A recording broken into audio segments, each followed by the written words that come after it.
Hello viewers, ఎలా ఉన్నారు అందరూ? వెల్కమ్ టు అవర్ ఛానల్ సౌందర్య లహరి. ఈరోజు ఈ వీడియోలో నేను ఇంటి దగ్గర తులసి కోట దగ్గర మనము 365 వత్తుల్ని కార్తీక పౌర్ణమి రోజు ఎలా వెలిగించాలి అనే విషయాల్ని ప్రతి ఒక్కటి కూడా నేను డీటెయిల్గా చెప్తున్నానండి. ఎందుకంటే 365 వత్తులు వెలిగించాలి అంటే చాలామంది కూడా నార్మల్గా వెలిగించేస్తూ ఉంటారు, కానీ కరెక్ట్ ప్రొసీజర్ అనేది ఫాలో అవ్వరండి, గుళ్ళో అయినా కానీ ఇంట్లో అయినా కానీ. సో అలాంటి తప్పులు చేయడం వలన మనము ఈ దీపం వెలిగించిన ఫలితం అయితే మనకి రాదండి. ఏదైనా కూడా కరెక్ట్ ప్రొసీజర్ అనేది కరెక్ట్గా చేస్తేనే మనకి ఆ ఫలితం అనేది వస్తుంది. 365 వత్తులు దేవుడి ముందు ఉంచేసి చాలామంది వెలిగిస్తూ ఉంటారు, కానీ ముందుగా మనము ఏమేం చేయాలి, తర్వాత ఏం చేయాలి అనేవన్నీ కూడా తెలుసుకొని తర్వాత మనం పూజ కనుక చేస్తే మనకి ఆ పూజ ఫలితం అనేది మనకి లభిస్తుందండి. అయితే వీడియో ఎక్కడ కూడా స్కిప్ చేయకుండా పూర్తిగా చూడండి. మధ్యలో మీకు ఇంకా ఏమైనా డౌట్స్ అనేవి ఉంటే నన్ను కామెంట్ సెక్షన్లో అడగండి, నేను తప్పకుండా రిప్లై అనేది ఇస్తాను. ఈ కార్తీక పౌర్ణమి రోజు మనము 365 వత్తుల దీపాన్ని మనము గుడిలో కానీ ఇంటి దగ్గర కానీ వెలిగించుకోవచ్చండి. అయితే ఎక్కువగా గుడిలో వెలిగిస్తే చాలా పుణ్యం. ఒకవేళ గుడికి వెళ్ళడం వీలు కానట్లయితే మనం ఇంట్లో పూజ గదిలో కానీ లేదు అనుకుంటే తులసి కోట దగ్గరైనా కానీ ఈ 365 వత్తుల దీపాన్ని మనం వెలిగించుకోవచ్చండి. అయితే గుడిలో కానీ ఇంట్లో కానీ మనము ఈ 365 వత్తుల దీపాన్ని వెలిగించే ముందు మనము నిత్య దీపారాధన ఇంట్లో రోజువారీ ఎలా చేస్తున్నామో అలాగే చేసుకోవాలండి. నిత్య దీపారాధన అయిపోయిన తర్వాత మనము తులసి కోట వద్ద కానీ పూజ రూమ్లో కానీ ఈ 365 వత్తుల దీపారాధన చేసుకోవాలి. అయితే నాది పూజ గది మా ఇంట్లో చిన్నగా ఉంటుంది కాబట్టి నేను తులసి కోట దగ్గరే నేను పాడ్యమి దీపాలను కూడా వదులుతూ ఉంటాను కాబట్టి నేను తులసి కోట దగ్గరే ఈ 365 వత్తుల దీపాలని కూడా ఎలా పెట్టుకోవాలో చూపిస్తున్నానండి. అయితే ఈ కార్తీక మాసంలో మనము ఉదయము సాయంత్రము కూడా తులసి కోట దగ్గర అయితే దీపారాధన చేసుకోవాలండి. అది చాలా మంచిది. ఇంటికి ముందుగా తులసి కోట దగ్గర పద్మం ముగ్గు అనేది వేసి మనము దీపారాధన చేసుకొని దీపము ధూపము నైవేద్యము ఆ తులసమ్మకి సమర్పించాలండి. రోజువారీ మీరు తులసి కోట దగ్గర ప్రతిరోజు ఎలా చేసుకుంటున్నారో అలాగే చేసుకోవచ్చండి. తరువాత మనము 365 వత్తులు ఎలా వెలిగించాలి అనేది చెప్తానండి. తులసి కోట దగ్గరే మీరు శివపార్వతుల కుటుంబం ఉన్న ఫోటోని కూడా పెట్టుకొని కూడా పూజించవచ్చండి. లేదు అనుకుంటే శివపార్వతుల ఫోటో లేకుండా కూడా పూజించవచ్చు. అయితే ఈ కార్తీక పౌర్ణమి రోజు మనము శివయ్య దగ్గర లింగాష్టకము బిల్వాష్టకము చదువుకుంటే చాలా మంచిది. అలాగే ఆ శివయ్య ముందే మనము 365 వత్తుల దీపాన్ని వెలిగించుకుంటున్నాము అనే తృప్తి కూడా మనకి ఉంటుంది. కాబట్టి నేను ఇక్కడ పూజ చేసే ప్లేస్లో శివయ్యని కూడా నేను శివ కుటుంబం ఉన్న ఫోటోని కూడా పూజలో పెట్టుకుంటున్నానండి. అయితే ఎక్కడైతే మనము ఈ 365 వత్తుల దీపాన్ని వెలిగించుకుందాం అని అనుకుంటున్నామో ఆ ప్లేస్లో, అది గుళ్ళో కానీ ఇంట్లో కానీ పూజ గదిలో కానీ తులసి కోట దగ్గర కానీ ఎక్కడైనా కానీ ఇలా ముందుగా మనము నీటితో ఆ ప్రదేశాన్ని శుభ్రం చేసుకోవాలండి. నీటితో శుభ్రం చేసుకున్న తరువాత దాని మీద ఇలా కొద్దిగా పసుపుతో, ఖచ్చితంగా పసుపుతో కానీ లేదు అనుకుంటే గంగా జలంతో కానీ అలికి ఆ తర్వాత దానిపైన అష్టదళ పద్మం ముగ్గు అనేది వేసుకోవాలండి. ఖచ్చితంగా పద్మం ముగ్గు అయితే వేసుకోవాలండి, ఇంకా వేరే రకాల ముగ్గులు అయితే వేసుకోకూడదు. అసలు ఈ 365 వత్తులు వెలిగించేది మనము సంవత్సరం మొత్తంలో ఒకవేళ మనము ఏదైనా కొన్ని రోజులు మిస్ చేసినా, ఆడవాళ్ళకైతే ఆటంకాలు ఉండి కానీ మగవారికి ఏదైనా పని ఉండి కానీ ఏ ఒక్కరోజైనా కానీ లేదంటే కొన్ని రోజులు మిస్ చేసినా కానీ లేదు అనుకుంటే ఈ 365 రోజులలో ఏ ఒక్క రోజైనా కానీ మనము మన పూజలో కానీ ఇంకే విధంగా అయినా కానీ తప్పు చేసి ఉంటే ఆ తప్పులను పరిహరించుకోవడం కోసం ఈరోజు మనము ఈ వత్తుల్ని వెలిగించుకుంటున్నాం. కాబట్టి ఈ 365 రోజుల్లో మనం ప్రతిరోజు ఇలా పద్మం ముగ్గు మీద మనం దీపం పెట్టకపోయినా కూడా ఈ ఒక్కరోజు పెట్టినా కూడా 365 రోజులు మనము ఇలాగే దీపం పెట్టిన ఫలితం అనేది మనకి లభిస్తుంది. ఇలా అష్టదళ పద్మం ముగ్గు వేసుకున్న తర్వాత దానిపైన ఒక 3, మా ఇంట్లో ముగ్గురం ఉన్నాం కాబట్టి నేను 3 ప్రమిదలు అనేది పెట్టుకుంటున్నానండి. కింద తమలపాకులైనా పెట్టుకోవచ్చు, లేదు అనుకుంటే తమలపాకులు లేనట్లయితే 2 కుందులనైనా కానీ పెట్టుకోవచ్చు. ఒకటే కుందినైతే పెట్టుకోకూడదండి, అస్సలు అది పెట్టుకోకూడదు. ఖచ్చితంగా అది ఉసిరి దీపమైనా, పిండి దీపమైనా, 365 ఒత్తుల దీపమైనా, ఇంకా ఏదైనా సరే మనం ఇలా దీపం వెలిగించేటప్పుడు 2 ప్రమిదల్లో వెలిగించడం మంచిదండి. 2 ప్రమిదలు లేనట్లయితే ఇలా ఒకటి ఆకులో ఇంకొక ప్రమిదను ఉంచి అలా అయినా కూడా పెట్టుకోవచ్చు. అయితే ఈ 365 వత్తులు మనం వెలిగించేటప్పుడు సరిగ్గా వెలగవండి. చాలా వరకు ముందుగానే మనము ఈ వత్తుల్ని 365 వత్తులు షాప్లో అయినా కొనుక్కోవచ్చు, లేదు అనుకుంటే మనం ఇంట్లోనే వత్తుల్ని ప్రిపేర్ చేసుకోవచ్చండి. ఎందుకు అంటే మనము షాప్లో కొన్న వత్తులు ఒక్కొక్కసారి 365 ఉండవండి కౌంటు. అయితే మీరు ఖచ్చితంగా ఒకసారి చెక్ చేసుకొని, అది షాప్లో కొన్నవైనా సరే ఒకసారి చెక్ చేసుకొని 365 ఉన్నాయా లేదా అని చూసుకొని మీరు వెలిగించుకుంటే మంచిదండి. అయితే ముందుగానే మనము ఈ వత్తుల్ని ఇలా ఆవు నేతిలో, ఈరోజు ఖచ్చితంగా మనము ఆవు నేతితోనే వెలిగించాలండి. కుదరకపోతే అప్పుడు నువ్వుల నూనెతో ఉపయోగించుకోవచ్చు, నువ్వుల నూనెను కూడా. అయితే ఇలా ఆవు నేతితో వీటిని బాగా నానపెట్టుకుంటే, ఉదయాన్నే నానపెట్టేసుకుంటే మనము సాయంత్రం పూజకి ఉపయోగించుకోవచ్చు. చక్కగా నాని అప్పుడు దీపము చాలాసేపు వెలుగుతూ ఉంటుంది.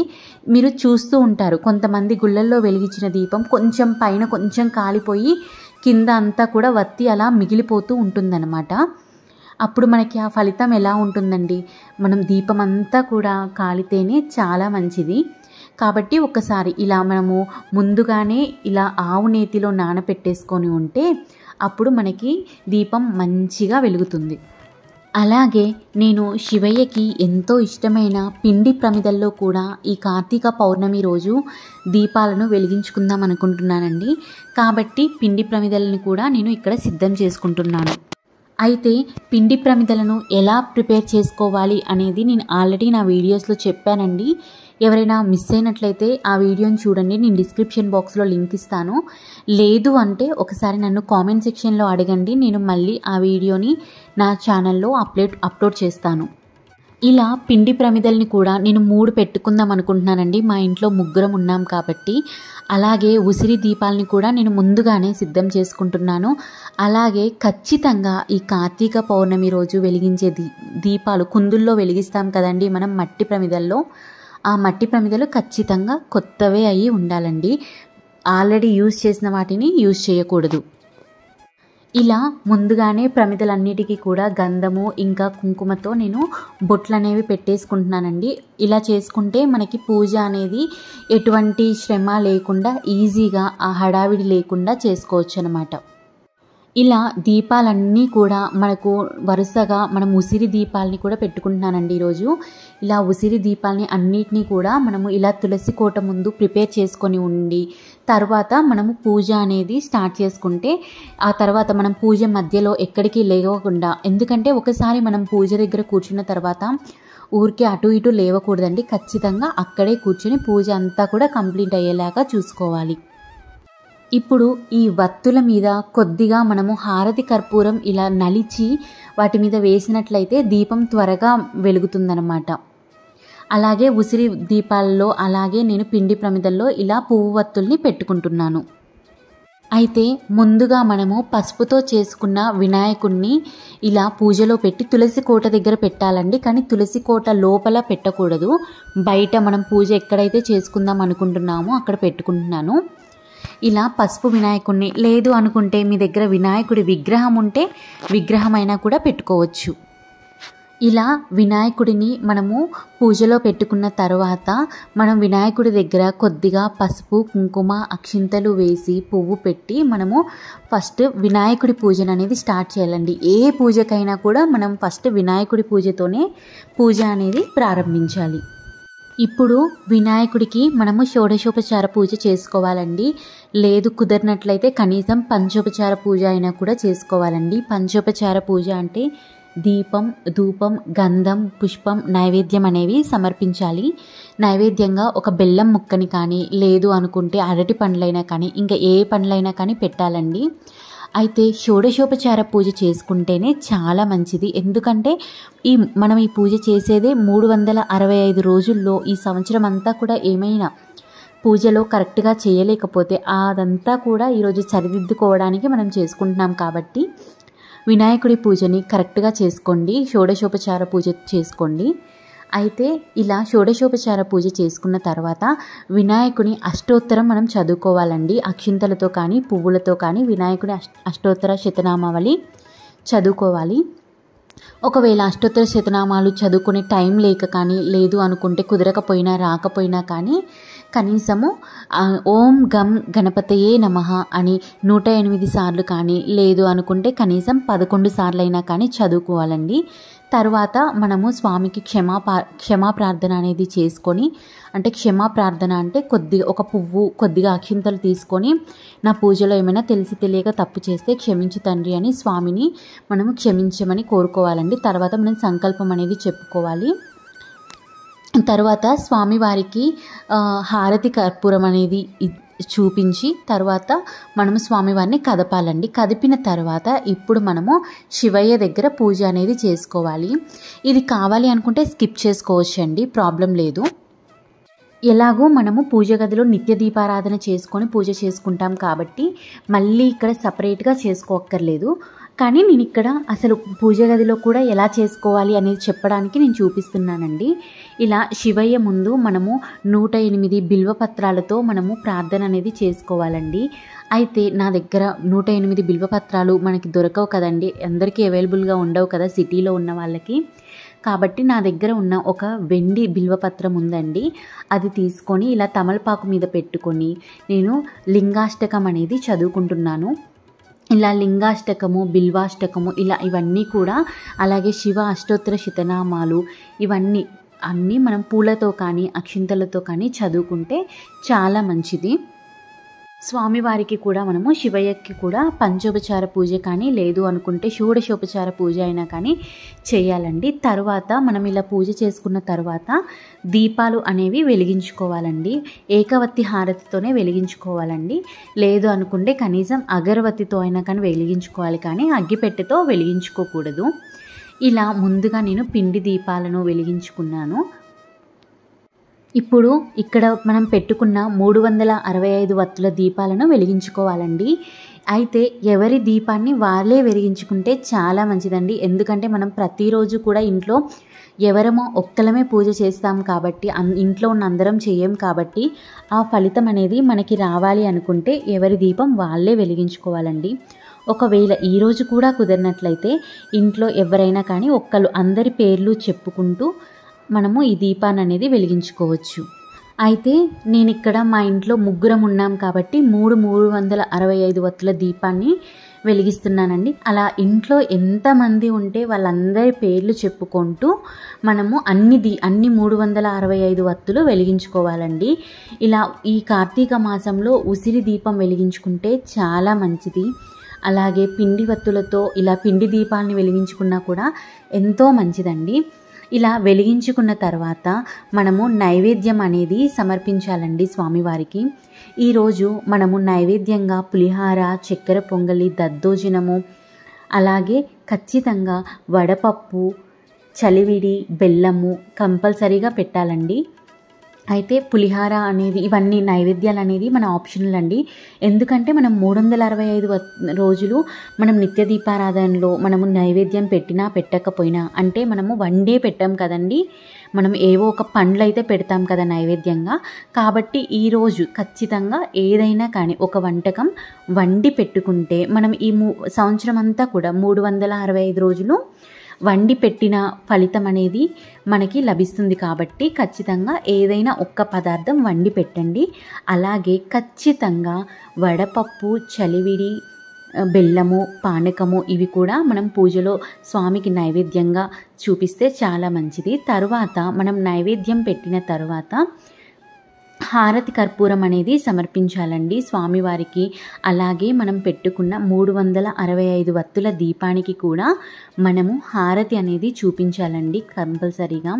తర్వాత హారతి పక్కన పెట్టి కొద్దిగా నీళ్లు చిలకరించి మళ్ళీ చేత్తో స్వామివారికి హారతి అనేది అద్దాలి. అలాగే ఈ 365 వత్తుల దీపానికి కూడా హారతి అనేది అద్దాలండి. ఇలా హారతి అనేది ఇచ్చిన తర్వాత మనము ఈ పూజ అయితే అయిపోతుందండి. కానీ ఈ 365 వత్తుల దీపాన్ని అలా వదిలేయకూడదండి. మొత్తం దీపం అంతా కూడా పూర్తిగా కాలేంత వరకు కూడా మనం అక్కడే కూర్చుకొని స్వామివారి అష్టోత్తరాలు, అలాగే సహస్రనామాలు, లింగాష్టకము, బిల్వాష్టకము ఇలా అన్నీ కూడా చదువుకుంటూ మనము స్వామివారిని పారాయణం చేస్తూ ఉండాలండి.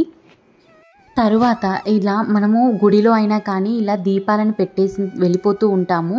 మనం ఇలా వినాయకుడిని, అక్కడ నైవేద్యాన్ని, ఇలా ఈ వత్తుల్ని అన్నిటినీ కూడా ఎవరో ఒకళ్ళు తగలడమో, లేకపోతే వాళ్ళకి ఇబ్బందిగా ఉండడమో, లేకపోతే నెక్స్ట్ వాళ్ళు పూజ చేసుకుందాము అని అనుకొని మనం ఇలా వెలిగించిన దీపాన్ని పక్కకి జరిపేసి వాళ్ళక్కడ వెలిగించుకోవడము, తర్వాత దీపం కొండెక్కిన తర్వాత ఎవరో ఒకళ్ళు అది చీపిరితో ఊడ్చేయడము ఇలా చేస్తూ ఉంటారండి. అది చాలా మహాపాపం కింద లెక్కండి.